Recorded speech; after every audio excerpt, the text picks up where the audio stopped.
welcome to Girlbye, the podcast bringing the queer conversation to the so-called norm. Today, we have somebody that is reinventing the surgical room, somebody who has probably saved a few lives, and not only in the physical sense, but probably in the emotional sense as well, and also educating the young girls around the world, well, the young people around the world, in being able to be better and do better. Welcome, MJ. How are you doing? I'm great. I am great. I'm happy to be here. Awesome. For everybody listening, tell them a little bit about yourself, break down a little bit about who you are and kind of how you're in this queer community with all of us. Sure. My name is Megan. I'm 36. I live in Ohio.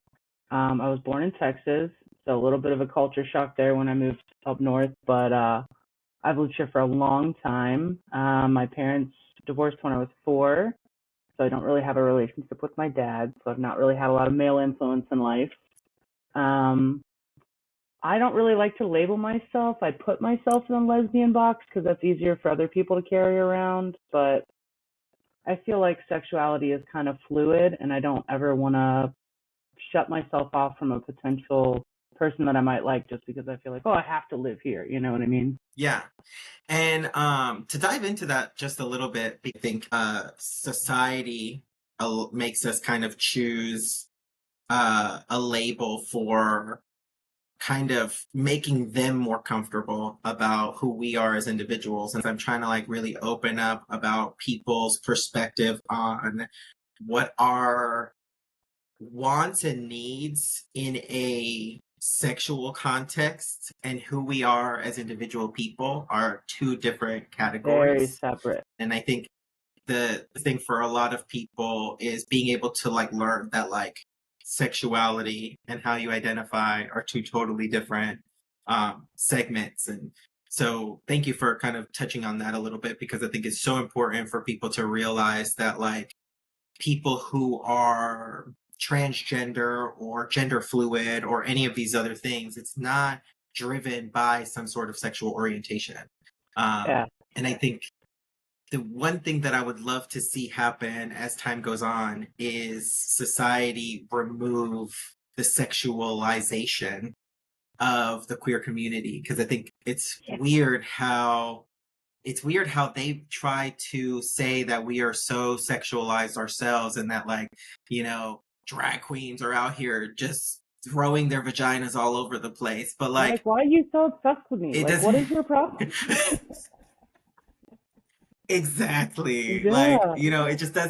it doesn't make any sense for me. And it just, if we took that out of the equation, people would be able to like be more open-minded, I think, and like stop kind of putting us in these little boxes. That is the hope for sure. I hope that the world ends up like that someday because I feel like it would make life a little bit easier and more fun for everybody. Oh, for sure. I feel like people don't realize that the people in the queer community, we are having the most fun. Yes. Yes, we are. We're just out here living our best lives. Whatever. We are living, we definitely party the best. We have all the best things. For everyone who is not in the LGBTQ community, you're missing out. Word. Putting that in the newsletter. The title. um, so when did you figure out that you weren't kind of fitting the social norm? You know, that's a really good question because I went to private religious schools my entire life. And yeah, um, from 6th grade all the way through high school was Catholic. And I went to an all girls Catholic high school. So that was great. Um, I feel like I didn't really know that I was, gay or lesbian in high school because I'd never really been exposed to lesbians. I'd been exposed to gay males. I knew what that was. One of my favorite people was my Uncle Mark, who was like so flamboyant and awesome. I just love him.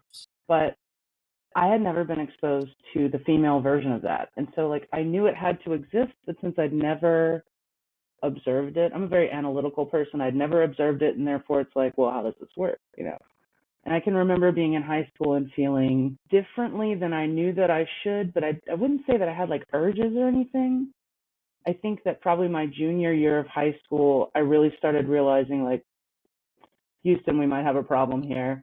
And it was, I knew I was attracted to my best friend, but there was no like, it wasn't a sexual thing. It was more of like I craved that kind of emotional intimacy. And I found myself, I wasn't jealous of her boyfriend. I actually really liked her boyfriend, but I was a little jealous of that time and that kind of bond. You know what I mean? Like that human contact. I didn't really, I couldn't really start to define it for myself, I think, until I was like 21-ish, 20, something like that. I started working. I met a bunch of lesbian friends at work and started talking to them a lot, hanging out with them a lot, and I was like, oh God, like I totally like these are my people. But at the same time, one of the people in my group who um, is a trans man now, his name's Zach. He's awesome. Such a journey. So proud of him. At the time, in a very religious upbringing, I'm totally straight, and homosexuality isn't wrong. I support you guys, but I'm definitely 100% straight, but super sporty. And I was like, oh, maybe I'm just like one of those sporty straights. I don't know, like maybe I'm fine. And I was in college at the time, and I would skip class, go to the bookstore, and go to the gay and lesbian section, grab some books, hide in a corner, and just like research. It literally just research like, is this me? Am I the problem? Is it Yeah. me? Yeah, and that really kind of opened it Am up for I the me. drama? Am I the drama? It's me. And that really like that opened it up for me, and I kind of like declared or whatever. But I hadn't been in a relationship. I hadn't had any kind of contact like that with anybody. But it felt good to me to feel like, okay, but like I can belong here. There are other people like me. I felt like I had a support network. Very, very fine with asking and answering questions, and it really helped me out a lot. I feel like if I had not met those people at that time, I would be completely different. So very grateful that they existed. I think one thing I want to like clarify just for people listening in general is like I find people figuring out who they are authentically is very similar to puberty. Yes, that's And good. I think a lot of people don't realize that like puberty happens at many different ages for many different people. And I think part of going through puberty is also finding out who you are. It's finding out what um, makes you tick, what your interests are. And I think society drives a certain perception of what puberty should be. Yeah. But I think it's very different for every single person. So while you're like in this town in Texas, and we all know Texas is not the most liberal of states in general, Yeah. what was it like, and how did you kind of feel on a more deeper, like, how did you feel if you were trying to experience these things? So my mom and I moved from Texas when I was 7, but my dad still lived there. So my full time living in Texas stopped at an early age, but I would still go back 3 and 4 times a year. And my dad was very much the typical Southern guy, just not open. But it's weird to me because I remember growing up, like every activity that we did together, I would have considered more like male bonding. Like we played catch and, you know, rubber band airplanes and stuff like that. But I know, like inherently just know that if I had come to him and said, hey, dad, I think this might be Yeah. done, that would be done. It'd be done. So, and my grandmother actually on my father's side, I have a very early memory of being like 8, maybe 9, and asking for GI Joes, and she yelled at me and said, "You are a girl. You will get Barbies, or you will get nothing." And it was just, and I don't think I ever once saw a single person that would be a part of this community when I was in Texas. Not one time. I'm sure they existed. Probably a little scared. I would be too. But Yeah, that was just not something that I ever was exposed to when I was there. right. And so now, like, kind of fast forwarding a little bit into being in high school, um, being in an all women's high school, what was Ah, that like? you know My what? kind is not invited, so Yeah, it was funny because whenever a male would walk into the school, like we would smell the cologne and everybody would collectively be like, you know. But it was fun. I That's how I would define it as fun. I really thought that I was gonna hate it. I really did. I thought I was gonna hate it. I was having to start all over again. I was gonna be surrounded by moody women, and I ended up graduating with like 160 sisters, and it was great. We Sexuality really wasn't something. Well, homosexuality really wasn't something that was ever discussed. Obviously, there were a lot of practicing Catholics in school. There were a lot of not practicing Catholics in school. But just from a curriculum standpoint, they really shoved it down your throat, like abstinence and make babies, which is so, they don't go together, but here we are. Um, right.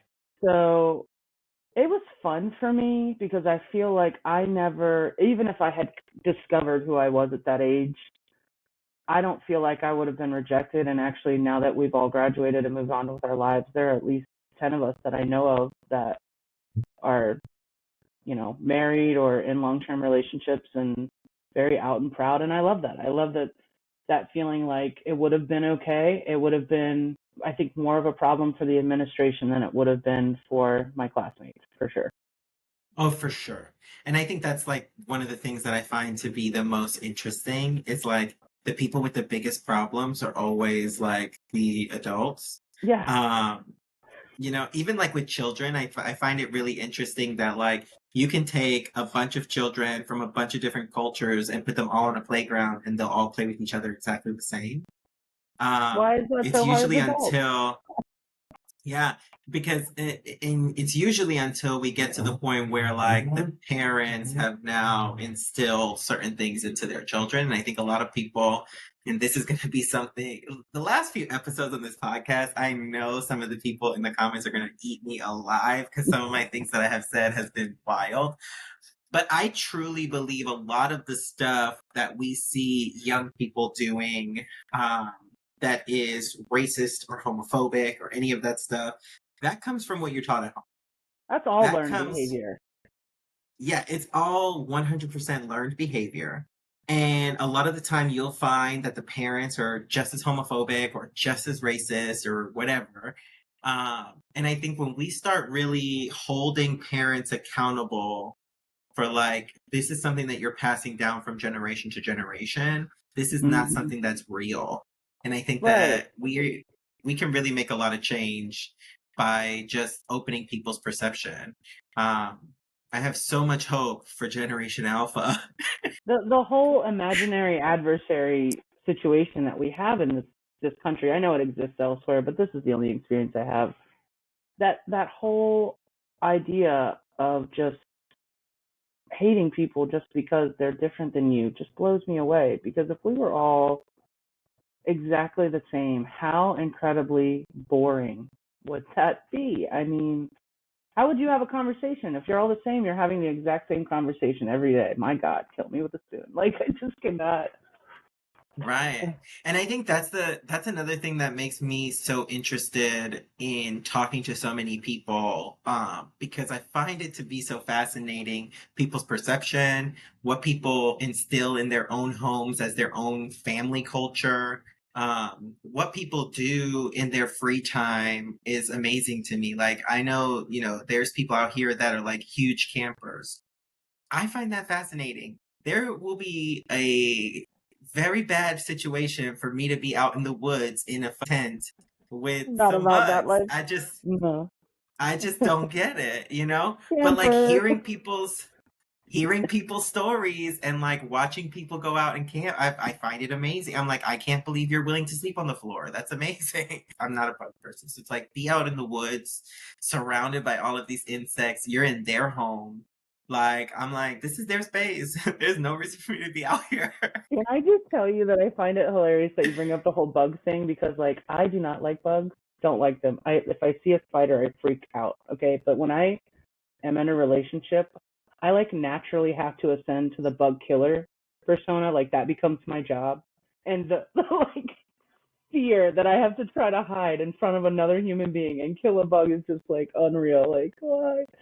Yeah, Oh. I'm the same way. That's why I am the person that like, although that spray can says it protects you up for 12 months, it's getting sprayed every 3 months. Just doubling down, doubling down. Yeah, it's a quarterly spray, and we're gonna make sure that this gets under control. Oh, that's great. So coming into like meeting your group of people and getting into like this more comfortable space, what do you think was the most important thing in that time frame to help you be more comfortable with yourself? I feel like there were a couple of things during that period of time. One, I had just started working, so I'd gained some independence. And even though I had just met these people, there was this unwritten kind of unconditional acceptance where I felt like, and to be clear, I was never concerned about the maternal side of my family not accepting me. But if for some reason something went disastrously wrong, at least I would have somebody. I would have some group of people that I could kind of rebuild from. And Yeah, their wholehearted willingness to answer any and every question. I asked a lot of really stupid questions, but their willingness to just open up and answer all of those without any hesitation was so incredibly freeing and helpful to me. And I try really hard to yeah, be that person now. People will come to me now and want to talk about things because they don't have anybody else. And I really try to be that same way. And I also never felt like anything that I told them was going to be shared with anyone else. And I think that's also a really inherent fear in people when they're kind of figuring things out is, are you going to out me? Are you going to out me? Are you going to collapse this out from underneath me? And I yeah, never once felt that with them. And it was really nice. It was just very yeah. comforting to me. And what do you think was the stupidest question you asked them? Like, I didn't know any better. So I was like, so how does the whole like, how does this work? Like, what do you do? Like, and then the first time people explained to me what you do, I was like, that is disgusting, and I will never be doing that, and that's wrong. I did end up doing it. So, like, whatever, you don't know, Well, that's not what you're like, That's that's not what not I right. anticipated. I was not ready for that. I would like to remove that question. Yeah, yeah, Yeah. for sure. So being somebody that has like really come into your authentic self at a later time in life, and I don't mean like later in a bad way, but like later as like not in your middle school or high school time frame, more as like an Right. adult and really kind of coming into that as an adult. What advice would you say that you would give to somebody else that came to you at that age saying, like asking questions and like not knowing what to do? I would say take your time. I feel like even though I was young, I was early 20s.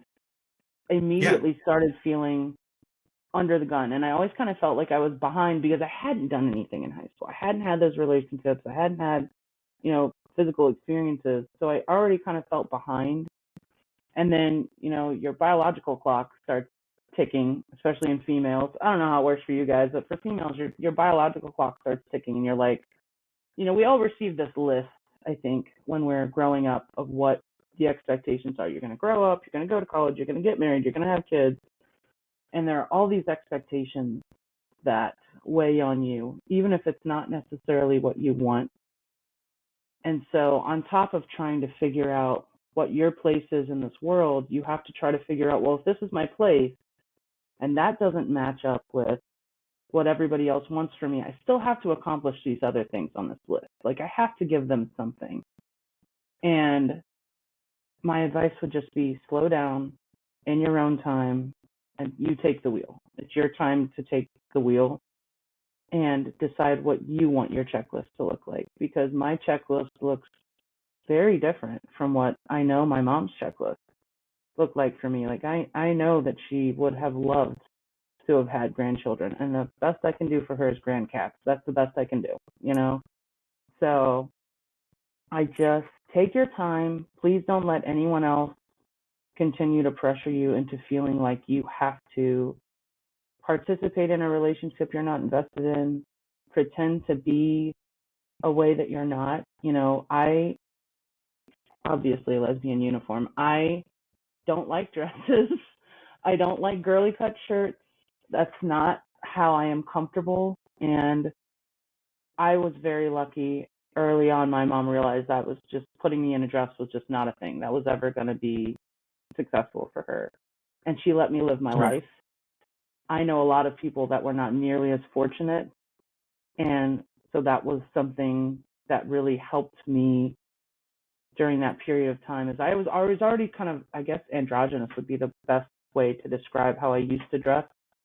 And Yeah. now that was one of the ways I started dipping my toe in the water during that period of time. Was like, I'm going to start dressing a little bit more tomboy. I'm going to start dressing I'm going to start wearing cargo pants. I'm going to start, so take your time, go at your own pace, and it is okay. There's not a shot clock on life. You don't have to Yeah. accomplish everything by a certain age, month, day. It does not matter. It is your life. Live it. I think that would be my best piece of advice. Yeah. I definitely think people really should take the time, break down their own expectations for how they want their life to go. I think a lot of people look at like, okay, if I'm gay, then my life should go this way. If I am a lesbian, then my life should go this way. And I think what I have found, you can really accomplish anything you want to accomplish. And it doesn't necessarily have to fit a particular mold.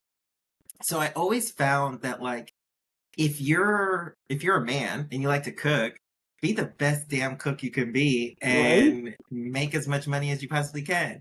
If you are a woman and you like to build houses, build the best damn house you can build, right? I'm Exactly. like, I don't think I find it really hard when people like put certain career paths with certain genders, because I think when you really boil it down, if you're good at it, just go do that. Yeah, I don't understand how the gender correlates with that for people that are trying to make those, put those boxes out there, because Yeah. are you if I were to create a cure for cancer, okay, which I'm not going to do, but if I were to create a cure for cancer and you needed that, would you say, "Oh no, you're a girl. I just can't." No, you would take it. You need it, right? So what does it Right. matter? Yeah. So definitely like taking your time and making that list of what you want to accomplish and how you want to see yourself should be based off of how you feel as an individual and like what your interests are and what you really like. Um, One thing I will truly harp on is like go into the career that you genuinely have interest in. I think Yeah, that's what we need to really focus on, that we don't all the time. So I think when we really focus on like building that checklist of yours of what you want to see your life look like in a year, 5 years, 10 years, whatever you want to set up your structure, making sure that it's not has nothing to do with like your sexual orientation or your personal orientation or any of that. It needs to really look at like what you want to accomplish. I think that the other No, you're fine. factor there is that if you don't have something like your own career that you feel happy and confident in, it puts added pressure on your relationships, because you're looking for fulfillment from your relationships to fill that hole that you're not getting from the rest of your life. So if you can't create your own happiness and be happy without a relationship, it's going to make it that much harder to be happy with a relationship. And I think that that's a trap that a lot of us fall into when we're really young. That relationship, that's what I fell into with a couple of my relationships, both on my side and on my partner's side, is like that becomes the defining part of your life, because that is all that you have that you feel like you can be proud of, or checks off a box on somebody's list. And I think that being able, and also don't worry about money. I know when I was growing up, you would have goals and people would say, well, it's cool that you like that, but you're never going to make any money doing it. I would rather eat ramen every night of my life and go to bed happy every night than have a ton of money and just feel completely defeated every day, Yeah, I 100%. I mean, I cannot harp on the fact that you can be very successful in a field. You can achieve a lot in a specific career path. When you get to where you want to go in that career path from what you've kind of set your mind to in that time frame, you have to really think about what's next. Because if you get to where you want to go and you still don't like it, Yeah. Then you're it like, becomes what very do you do now? problematic. Yeah, for You sure. know, Definitely.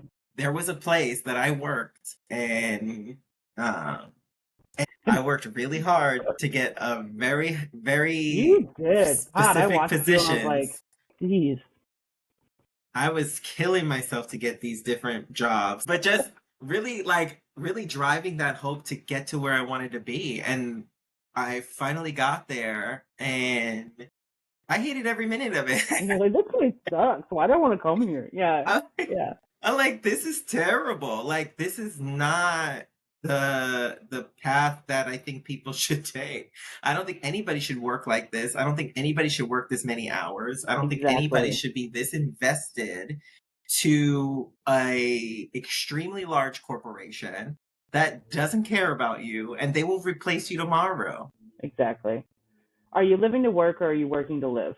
That's where it there has to be a line there, because if you are living to work, then everything else in your life just becomes unsatisfactory. Nothing will make you feel better about life. So why do that to yourself? Be happy. Go. You want to be an arts and Exactly. crafts person? Go make things. I will send you Yeah. ramen if you need to survive. Whatever. Like, I'll go send be you a case happy. of ramen. I will. For everybody listening that needs a case of ramen. Just kidding. I'm your girl. I'm your girl. It's on sale this week. I got It's you. on sale. It's on sale. I got you. They're two for one. They're 2 for 1 this week. So maybe two people that might need it. My budget. That's my budget. We'll Um, share the wealth. yeah, Um for sure. so in kind of like being able to be so authentic in your work life, have you always been yourself, or were there times where you kind of like hid your like authenticity to fit a specific situation at work or any of that kind of stuff? That's a very interesting question. I feel like when I was still trying to figure everything out, I just kind of stayed as middle of the way as I could until I figured it out. I think that the when we were working at that one company together, which shall remain nameless, um, once I figured it out, I was like, all right, we're doing this thing now. Okay, let's go. Like, I was me 100% of the time. I feel like once Yeah. I went back to school, I graduated. I actually worked for a Catholic healthcare system. So, when I was interviewing for that, I was a little like, I don't know how you're going to hide all this, but I'm going to do the best I can. You know, didn't really Yeah. bring it up a lot. And if there's one thing I can say about the surgical world, it is that you have to be a special kind of crazy to work in the surgery department of a hospital. And we will say anything, anytime, anywhere. So it's, during that interview process, I feel like I was probably much more reserved. And now it's like the stuff that we all say to each other is there is nothing that is off limits. Everything is a joke. So it's really, I probably could not have ended up in a better field of work to be authentically me, because I'm sure there are a few people that I work with that are more religious that are not big fans of our community, but I have never once felt like, oh, I have to be different, which is not Right. always the case, and I've been exceptionally lucky, and I know that. Yeah. So kind of moving into a little bit more of your personal life. So like when you first officially, came out, was there a coming out? Like what was that like?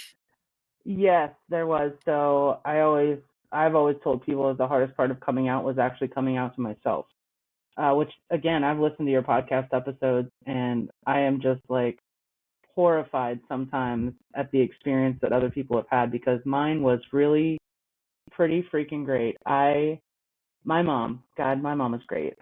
My mom has always been great, but I still lived with her when I came out to her, and I had gone through like a year of doing the whole researching everything, and I'd come home from work and I'd go to my room and I'd shut the door and I wouldn't talk to anybody except for my gay friends who were helping me figure out my life. And I will never forget this. It was like it was just hilarious to me looking back now. I was in the living room.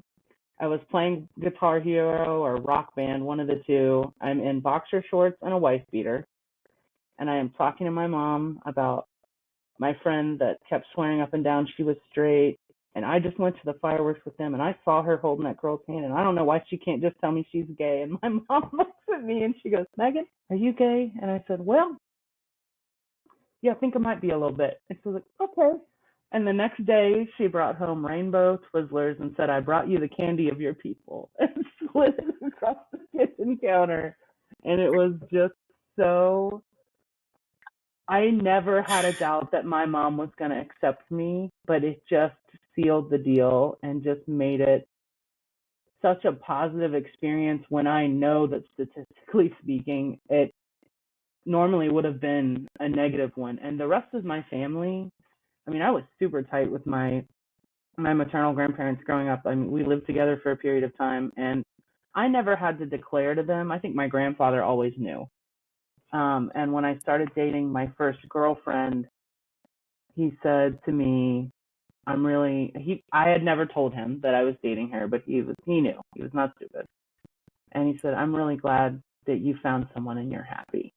And that was just beautiful. My grandmother, she actually just passed away last year, so I had her for a much longer time after my grandfather passed away, and she was always super supportive. She would never call it by its name, but she knew what was up and was always supportive. And um there was never a time that my extended family, one of my girlfriends I brought to Christmas one year, and they bought her presents and were just so incredibly nice and supportive. And it didn't bat an eye. It wasn't like it was anything different than my cousin bringing her boyfriend, or my other cousin and his Yeah. wife. And I am wholeheartedly aware of what a lucky existence it has been for me in this world, because a lot of Yeah. people lose a lot of people, and I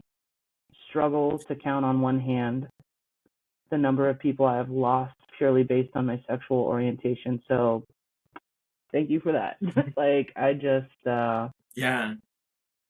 lucky. That is a beautiful situation that not a lot of people have. And I think that that is amazing that it can happen. It is Yes. real, and there are families that are supportive. And I think a lot of people should, be a little bit more, or be a little bit less afraid of what could happen in the backlash. Because what you're going to feel once you are truly just living your life who you are is so much more valuable to you than keeping that all secret. So I Yeah. definitely think that that's amazing. Let's dive into the life that you had in dating.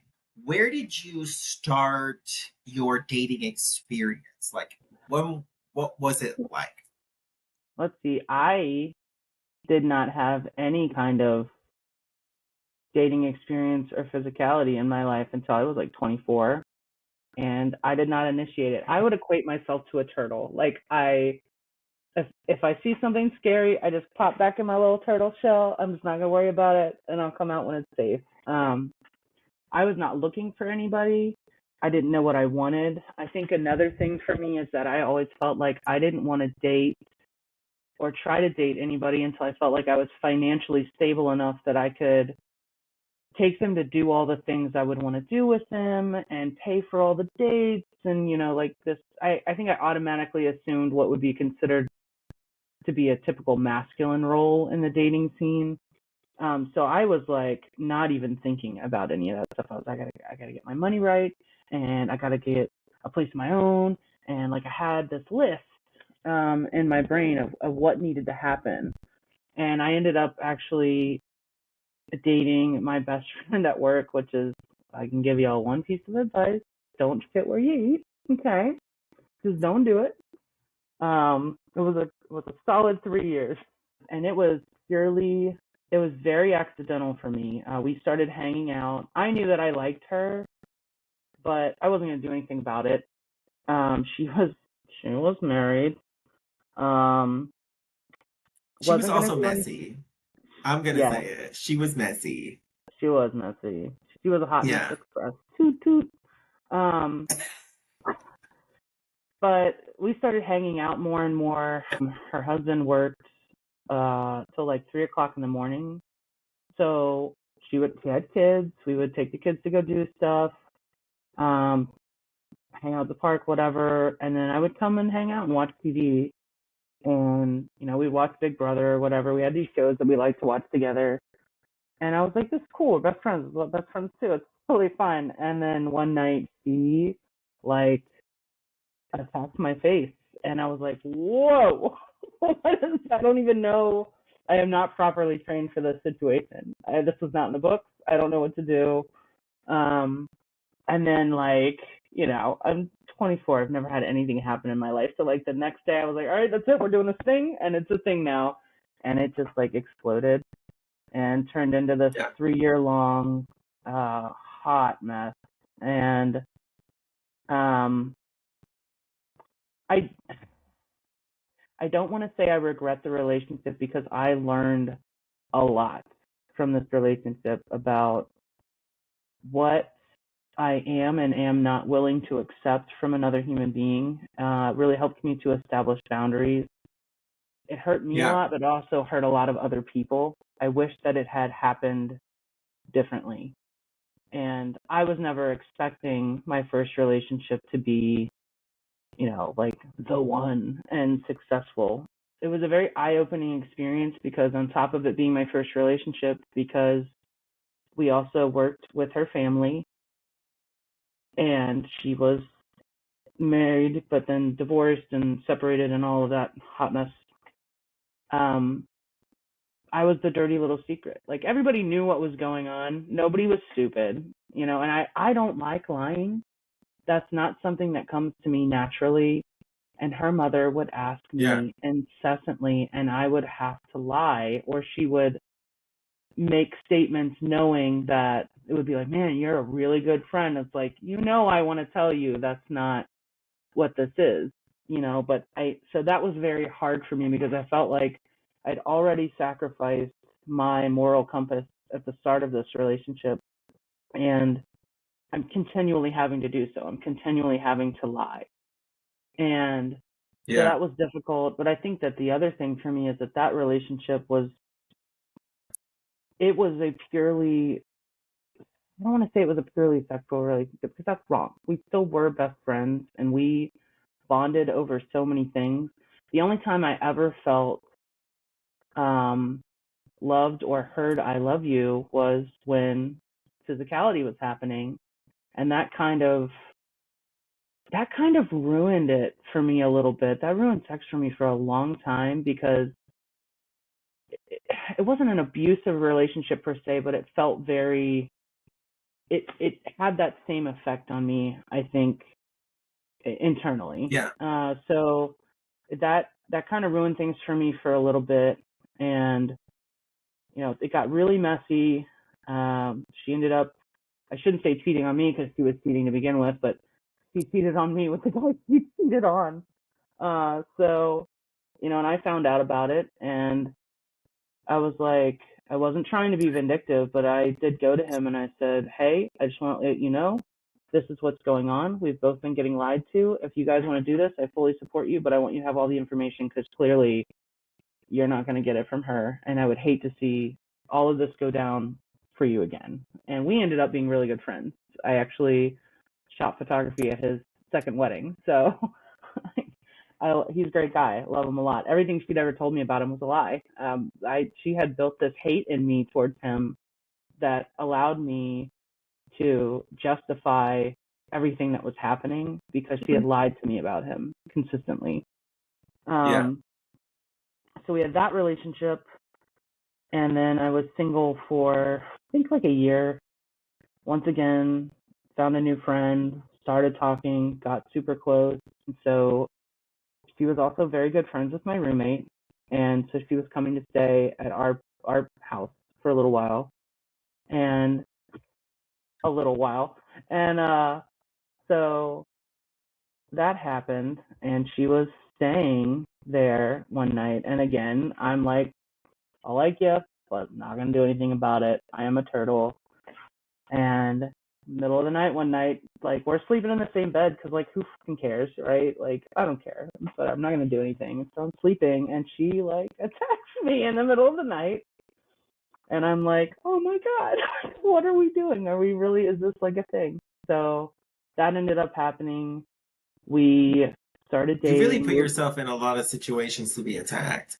I just existing. I'm a potato out here existing. Just like what the hell? And so, like, I'm so shy too. So I don't know, like, why people are like, oh, this seems like a good one, but whatever. So we started dating. She moved back into her parents' house. I totally fell in love with her family. She had, like, her brother was awesome. Her mom and dad were super cool. Um, so I spent a lot of time over there. And she would spend a lot of time at my house or my roommate's house. It was my roommate's house that I was paying rent to live in. And, before we started officially dating, I actually was like, listen, I don't do jealousy. If you're going to try to control me, because that was another problem in my first relationship, was I was not allowed to hang out with certain people or talk to certain people.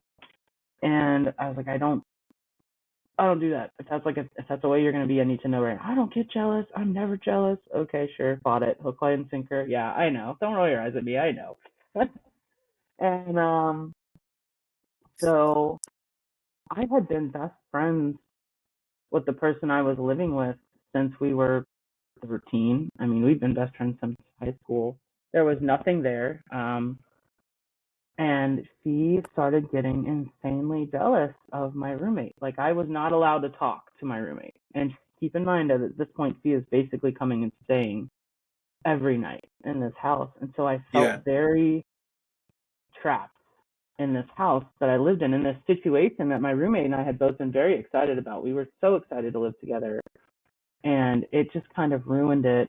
And again, it was a very sexually motivated relationship.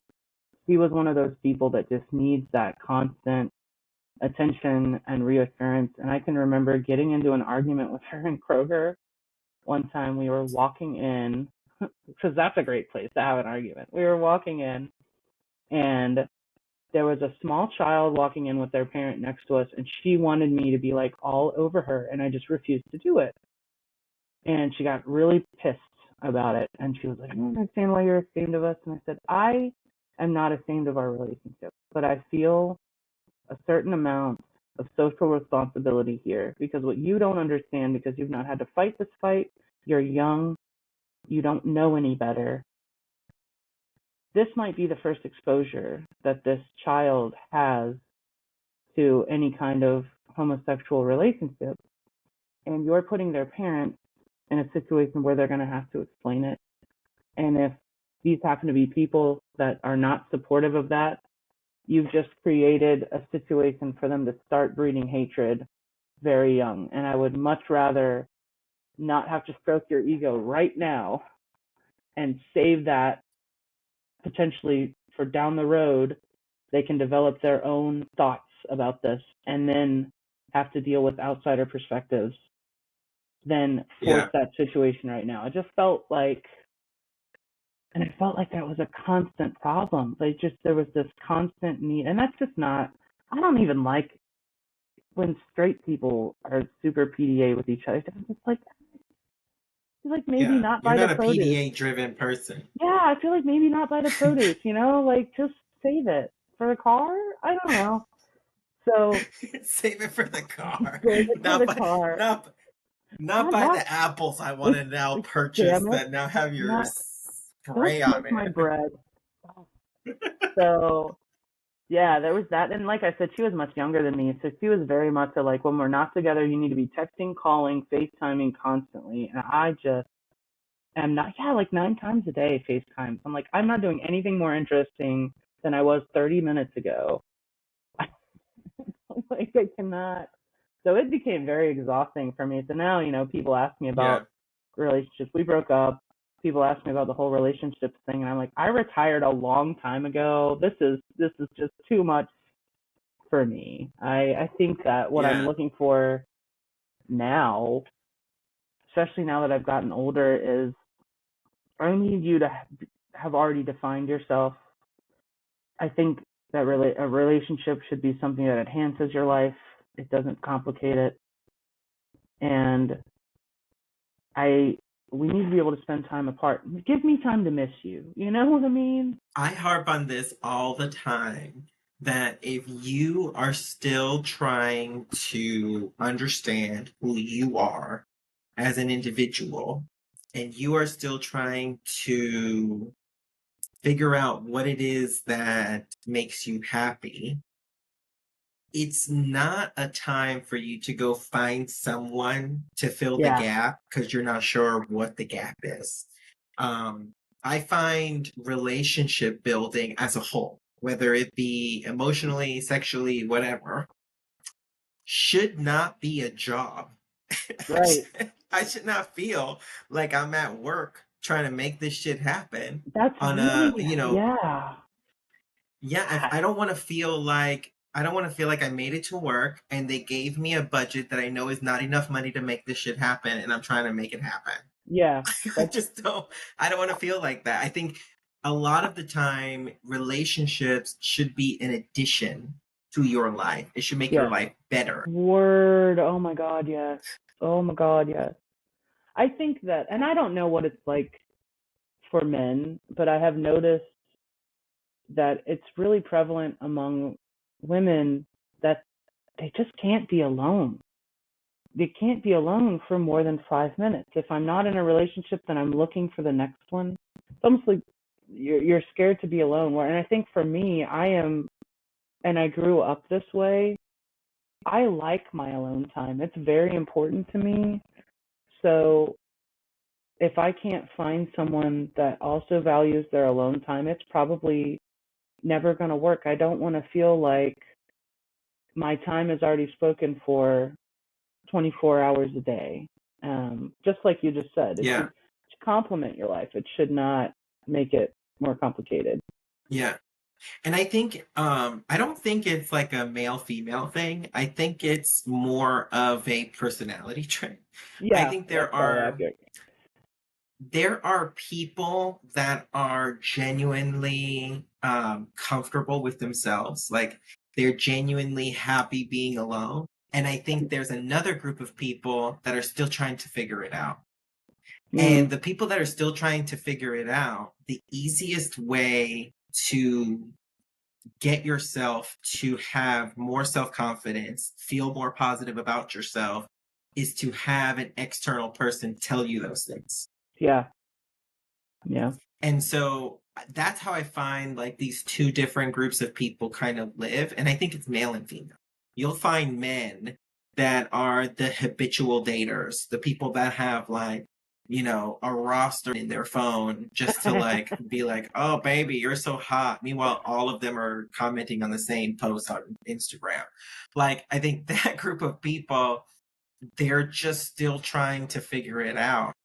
As an only child, I think you figure it out faster. definitely. That's definitely accurate. You don't really have kind of like other people to bounce off of. So you find kind of like that alone time a lot faster. For me, being the only boy and the youngest by 4 years, I felt like a lot of the time through like my biggest growing phases, I was alone. Yeah, My sisters were out, they were hanging out with their friends, they were in high school, and I was still in middle school. Like they were living, and I was kind of like still going through puberty and figuring out who I was. And I was pretty much alone, except for like being with some friends and stuff like that. So I think you find like, okay, so I have to like play with myself, like not in a sexual way, but like, I gotta like play video games or do something to like pass my time sitting here by myself in my room. What do I do? And I think exactly. in that time frame, you have the time to learn who you are. Yeah, I think that's accurate. I also think that like I tend to be a more introverted person unless I know you really well. So my social battery level drains much more quickly. Like seriously, I went out last weekend. I went to two social events for a grand total of 3 hours, and I was like, "That's it. I'm done for the quarter. I'll see you in 4 months. Like I'm done. I don't want to see another person." So you're more so you're more like a Dollar Tree battery, not a Yes, Duracell. 100%, 100%. That is accurate. You get what you pay for. There you go. Um, so in your dating experience though, did you ever use any apps or was it all like people you met in person? It's funny because like you go through that initial breakup, and there's that sting, and there's that automatic like I gotta stop the bleeding kind of thing. I gotta get back out there. So I remember what like OK Cupid, Plenty of Fish. There was another one and I don't remember what it was, but let me just tell you that these people be crazy. Okay, like I don't know you. I don't need pictures immediately, or like no, I don't want to meet up with you at 1 o'clock in the morning. Like what? I think I met up with someone one time and it was so awkward. It was so incredibly awkward. I drove out to where she lived, and she happened to be having like it wasn't a family reunion, but like her entire family was there. And I got there and I was like, okay. And it was more time spent talking to the rest of her family than talking to her. And so I left at the end of the night and was like, well, that's over. And, was polite via chat. I was trying not to be a jerk after Yeah. that. But it was like, I'm not interested. And I got like, I called everything but a white woman for not wanting to continue the relationship. She I was just like, "You don't. already met my family. We should move Yeah, in like we're next." basically married. What's going on? Yeah, very much so. And it's just scary, man. Felt like the apps were very. Keep in mind, I'm older than you. Okay, but I felt like the apps were not like super user friendly when I first started using them, and they were not very. They just weren't organized. I felt like you would put in like within 33 miles or whatever, but you would still get like, oh, this person's live in California. And it's like, that's great. What am I supposed to do with this information? Like, mail you a letter? What do you want from me? I don't. So I just, not successful on the app, but that's fine. Yeah. In the dating world, because obviously I'm not in the women's space. What is like hookup culture like? Is that like a thing? Does that exist? Or women more into like meeting first and getting to know each other? It's funny because like I know it exists, but it doesn't exist for me. That's not the sex is so secondary for me. It's like so way down the list. If I'm attracted to you, it's Right, not your looks that are going to get me. It's going to be your personality. So for me, it doesn't right. exist. I do know it exists for other people. But this the whole stereotype with lesbians is 2 days in a U-Haul. You meet them twice. Next thing you know, you're getting an apartment and three cats together. So like that tends to be more honestly on the nose what it's like here Yeah, in the women's world. At least with my experience. But yeah, I do know, especially now. I feel like more so now because it's almost trendy to be lesbian or bisexual. It's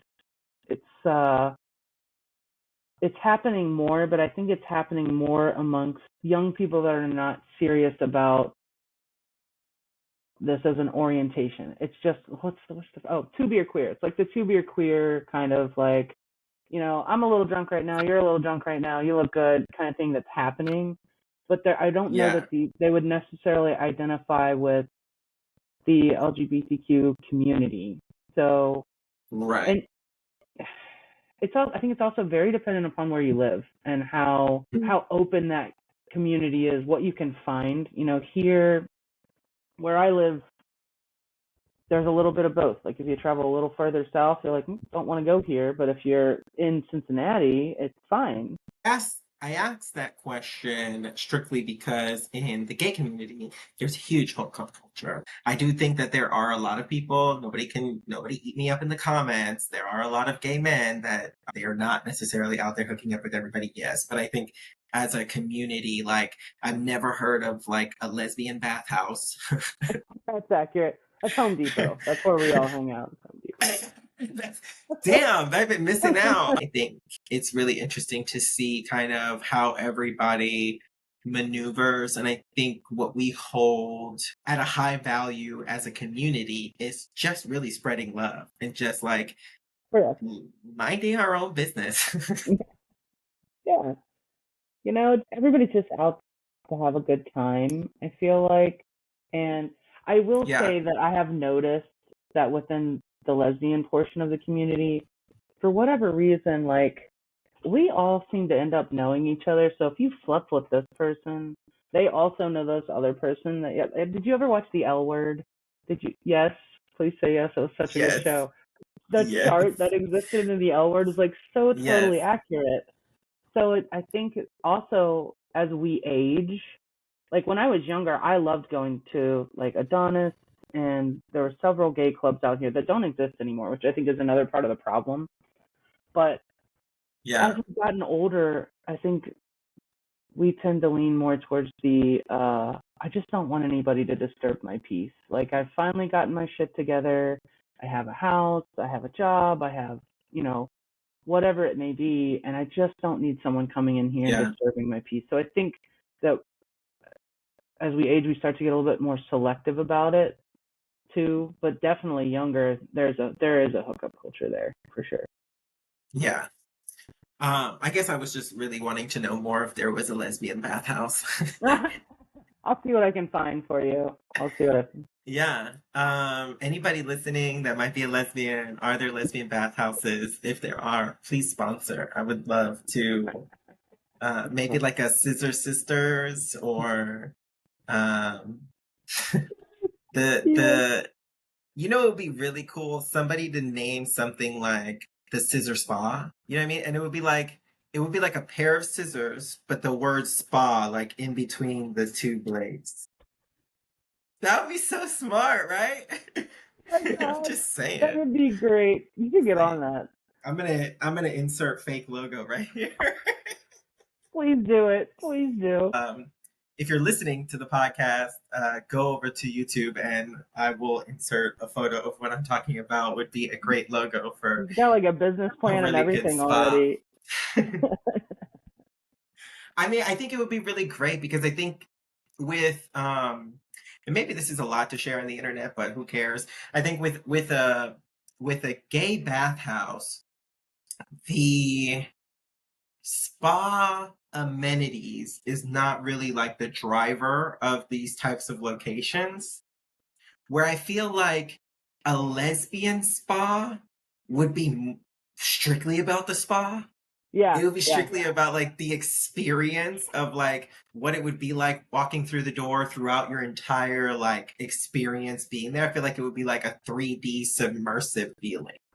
And I just feel like from my experience in knowing different lesbians, I feel like lesbians that I know are not taking like the shortcut. Like they're not gonna like they're not like a 2 minute sexual encounter, like let's get this No, done as fast as we can no, and we get are out. not. They're like about the journey. It's about like where are we going? Where's the fun in this? I want to feel all the feels. So I feel like A lesbian bathhouse would be amazing. I feel like people are gonna want to go. Like people are gonna be like, "Can I just come and walk around, So I get the just hang spa out here. experience?" Yeah, I feel like it would be amazing. I think you might have something there. You should Uh, probably get a. I should probably patent that before I post it so Yeah, I that would. people I can't would. take the idea. I'm gonna post it here so that if any of you take it in the future, I'm coming after you with lawyers because I came up with it and Look y'all owe out. me money. And to any lesbians out here that want to start this brand, I think it can be a franchise. I think it could be like in multiple cities and each city have its own vibe. For I think sure. it would be great. I only want 20%. He's on it, man. He's on it. I love it. So in all of your life journey and kind of going through all of these ups and downs, what would be your advice to a younger version of yourself? I think I would probably say, don't be scared. Number one, don't be scared. Start reading about it right now. You're gonna waste a lot of time, so start reading about it right now. Um, find your people and talk to them early. I think that was probably. I know now that there was a collection of us in high school that had we just talked to each other, we probably could have figured it out and formed like a great lesbian gang or something and ruled the school. But nobody talked to each other about it. I think that's probably, and it might have been different had I not been in the setting that I was in. I think that being in an all girls setting, it almost feels a little risky because we all know what high schools are like. Rumors spread like wildfire. While I don't think that I would have gotten automatically rejected by everybody there, I do still think there is a certain amount of risk. But I would say find your people, find them early, and just talk. Don't be afraid to put yourself out there. It took me a long time to get to that point where I felt like I wasn't afraid to face rejection because I could like live past that. Apparently, if you get rejected, you don't die immediately. So like it's okay. And I think that would be the best advice that I could give my younger self because it would have saved me Yeah. some time, and I probably would have had more fun when I was younger trying to figure it all out. Yeah. And you write the jokes yourself. You went to a Catholic school, lesbian gang, scissor sisters. I I know, mean, done, it's, done. it's right there. It's on it's the Uh, jackets already have scissor sisters can on the you back. I see the mean, movie? Can you see the movie version? It would have been amazing. yes, it would have been like Grease Lightning. Exactly, exactly. But instead of like the girl gang and the boy gang, it would be a lesbian gang and a gay gang. Yeah. And the lesbians would be in the black leather jackets and it would say Scissor Sisters on the back. Yeah. And the gay boys, it would be the pink ladies and they would be in the pink jackets. I love it. I love it so much.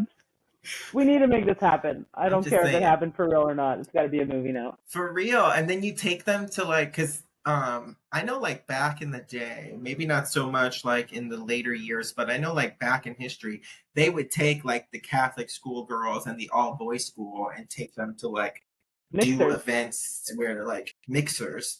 Yep. So could you imagine? Could you imagine the Scissor Sisters competing with the Pink Ladies? That would be so funny. And they're all dating each other because they're all each other's beards. Yeah. I'm telling you, I've got the storyline. You know what? And when you're in religious schools and you go to these dances, they're always like, leave a little room for the Holy Spirit. And it's like, no problem because we don't want to be that close anyway, right? Done deal. Exactly. Exactly. And then it would be like a dance off because the gays would think that they could dance better than the Oh, lesbians. they can. 100%. And Yeah. then it will be great because when they do dance together, the lesbians will be dancing the male role in the dance, and the gays will be dancing the female role. So the gays would be doing like all the twirls and the kicks and the flips. I'm telling you, there's a storyline here. You need to meet up with me after we're done filming this podcast and we'll write the script. I'm ready to We gotta go. Let's write do this it. script and put it out. I mean, This could definitely be on MTV. I see it. I see it in our future. To wrap this podcast up in the only fashion we know how, who do you officially like to say girl bye to? So as a general rule, I would my normal answer would be I've learned from everybody, so I wouldn't cut anybody out. But I would have to say girl bye to T because you know what you did. And you lied to me and you did exactly what you said you weren't going to do. And selfish. You were just selfish always and still like don't see it. So, girl, bye. Period. Thank you so much for joining us today here at Girlbye. I loved having this chat with you and catching up and talking through the lesbian world from your perspective. Anything else you want to add? No, that's pretty much it. I had a blast. This was great. I love what you're doing. Keep doing it. Keep being awesome, man. Nailing it. Thank you. All right. So thank you guys for listening. Catch us every Monday, 6 p.m. We'll drop a new episode and we'll catch you on the next one. Bye.